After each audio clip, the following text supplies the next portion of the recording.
تو اصل میں یہ بات سمجھائی جا رہی ہے، دیکھیں جو یہاں پر قرآن بھی سمجھا رہا ہے وہ یہ ہے کہ ان اقتربت الساعہ، قیامت قریب آ گئی، وانشق القمر، چاند پھٹ گیا۔ اب چاند کے ٹوٹنے کو قرآن جوڑ رہا ہے قیامت کے ساتھ، قیامت کے ساتھ، یعنی یہ قیامت، چاند کا ٹوٹنا یہ قیامت کی نشانیوں میں سے ایک نشانی ہے۔ ایک تو اس اعتبار سے کہ دنیا والوں کو یہ بتایا جا رہا ہے کہ کائنات لازوال، یعنی لازوال نہیں ہے، اس کو زوال ہے اس کائنات کو۔ چاند ایسا نہیں ہے کہ کبھی ختم نہیں ہوگا، یہ ٹوٹے گا، تو یہ ٹوٹا بھی اس وقت اللہ نے دکھایا اس کو توڑ کر۔ تو یہ چیز سمجھائی جا رہی ہے کہ چاند کا ٹوٹنا یہ قیامت کی علامات میں سے ہے، لہٰذا تیاری کر لو، اب قیامت بالکل قریب آ چکی ہے۔ اس کے بعد اس سورہ مبارکہ کی خاص بات یہ ہے سورہ قمر کی کہ اس میں ایک لفظ ہے، ایک آیت ہے کہ فَكَيْفَ كَانَ عَذَابِي وَنُذُرِ۔ اللہ نے مختلف انبیاء اور قوموں کا ذکر کیا ہے اور اس میں فرمایا کہ فَكَيْفَ كَانَ عَذَابِي وَنُذُرِ، میرا عذاب اور میرا ڈراوا کیسا تھا۔ جیسے ہوتا ہے نا کہ بعض اوقات ہم کسی کے ساتھ کوئی کسی کو کوئی مار پڑتی ہے ہماری طرف سے تو ہم اسے کہتے ہیں مزہ آیا تمہیں۔ تو یہاں پر اللہ تعالیٰ قوم نوح کا ذکر کرتے ہیں اور اس کے بعد فرماتے ہیں فَكَيْفَ كَانَ عَذَابِي وَنُذُرِ، کیسا تھا میرا عذاب اور میرا ڈراوا۔ قوم عاد کا ذکر کیا اور فرمایا فَكَيْفَ كَانَ عَذَابِي وَنُذُرِ، کیسا تھا میرا عذاب اور میرا ڈراوا۔ پھر قوم سمود کا ذکر کیا کہ ان پر کیسے عذاب آیا، کس طرح تباہ ہوئی۔ پھر فرمایا فَكَيْفَ كَانَ عَذَابِي وَنُذُرِ، کیسا تھا میرا عذاب اور میرا ڈراوا۔ پھر قوم لوط کا ذکر کیا کہ ان کے طرف نبی آیا، ان کی بستی کو اوپر اٹھا کر پٹک دیا، اوپر سے پتھر برسے، اور پھر فرمایا فَكَيْفَ كَانَ عَذَابِي وَنُذُرِ، کیسا تھا میرا عذاب اور میرا ڈراوا۔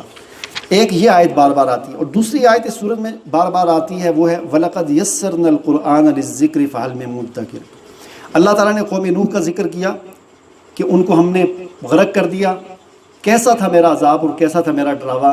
ہم نے اس قرآن کو آسان کر دیا ہے نصیحت حاصل کرنے کے لیے، کوئی ہے نصیحت حاصل کرنے والا۔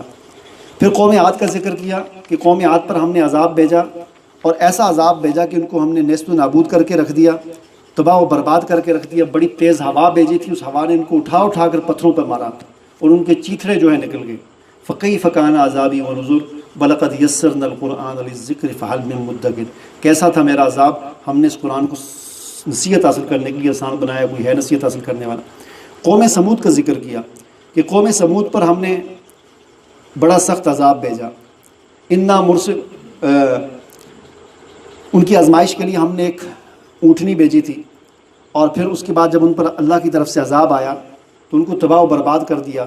ایک چیخ جو ہے فرشتے نے ماری اور ان کا حشر نشر ہو گیا، اور فرمایا کہ کیسا تھا میرا عذاب اور کیسا تھا میرا ڈراوا۔ وَلَقَدْ يَسَّرْنَا الْقُرْآنَ لِلذِّكْرِ فَهَلْ مِن مُدَّكِرٍ، ہم نے قرآن آسان کیا ہے نصیحت حاصل کرنے کے لیے، کوئی ہے نصیحت حاصل کرنے والا۔ پھر اسی طرح قوم لوط کا ذکر۔ تو یہ قرآن کے بارے میں بار بار یہاں پر کہا جا رہا ہے کہ اس قرآن کو ہم نے نصیحت حاصل کرنے کے لیے آسان کیا ہے۔ ایک بات سمجھ لیں کہ قرآن کو، فہم قرآن کے دو درجے ہیں، قرآن کو سمجھنے کے دو درجے ہیں، ایک ہے تدبر فی القرآن اور ایک ہے تذکر بالقرآن۔ تدبر فی القرآن کا مطلب یہ ہے کہ قرآن کے اندر غور و فکر کرنا، یعنی قرآن کے اندر اتر کر اتنا گہرائی کے اندر جانا اور اس کے اندر سے مسائل نکالنا کہ اس آیت سے یہ مسئلہ ثابت ہوتا ہے، اس آیت سے یہ مسئلہ ثابت ہوتا ہے، اس کو کہتے ہیں تدبر فی القرآن۔ تدبر فی القرآن ہر بندے کے بس کی بات نہیں ہے۔ تدبر فی القرآن کرنے کے لیے بہت سارے علوم کی ضرورت ہے، انسان کو عربی کے اندر ماہر ہونا چاہیے، عربی ادب آنی چاہیے، اور بہت سارے علوم ہیں، صرف، نحو، علم کلام وغیرہ، کچھ 20-25 علوم ہیں آج کل کی، کچھ جدید علوم، جدید فلسفہ، نظریات، ان چیزوں کے اندر جس کو مہارت ہو تو وہ بہترین طریقے سے پھر تدبر فی القرآن کر کے قرآن کی تفسیر بھی کر سکتا ہے۔ تو یہ ایک ہے تدبر فی القرآن، یہ ہر بندہ نہیں کر سکتا۔ قرآن کی تفہیم کا دوسرا درجہ ہے تذکر بالقرآن، کہ قرآن سے نصیحت حاصل کرنا۔ اس اعتبار سے قرآن مجید نہایت آسان ہے، ہر بندہ قرآن مجید کو پڑھ کے اس سے نصیحت حاصل کر سکتا ہے۔ آپ قرآن مجید کا اردو کا ترجمہ اٹھائیں اور پڑھنا شروع کریں، ایک رکوع پڑھیں، آیت پڑھیں، ساتھ اس کا نیچے اردو میں جو ترجمہ ہے وہ پڑھیں۔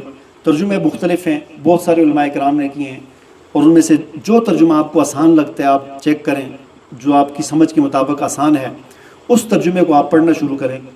اس اعتبار سے قرآن مجید اتنا آسان ہے کہ اس سے انسان پڑھتا جاتا ہے، اس کا ایمان تازہ ہوتا ہے، اس کو نصیحت حاصل ہوتی ہے، اس کو عبرت حاصل ہوتی ہے۔ اس اعتبار سے یہاں پر کہا جا رہا ہے کہ وَلَقَدْ يَسَّرْنَا الْقُرْآنَ لِلذِّكْرِ فَهَلْ مِن مُدَّكِرٍ، کہ اس قرآن کو ہم نے نصیحت حاصل کرنے کے لیے آسان بنایا ہے، کوئی ہے نصیحت حاصل کرنے والا؟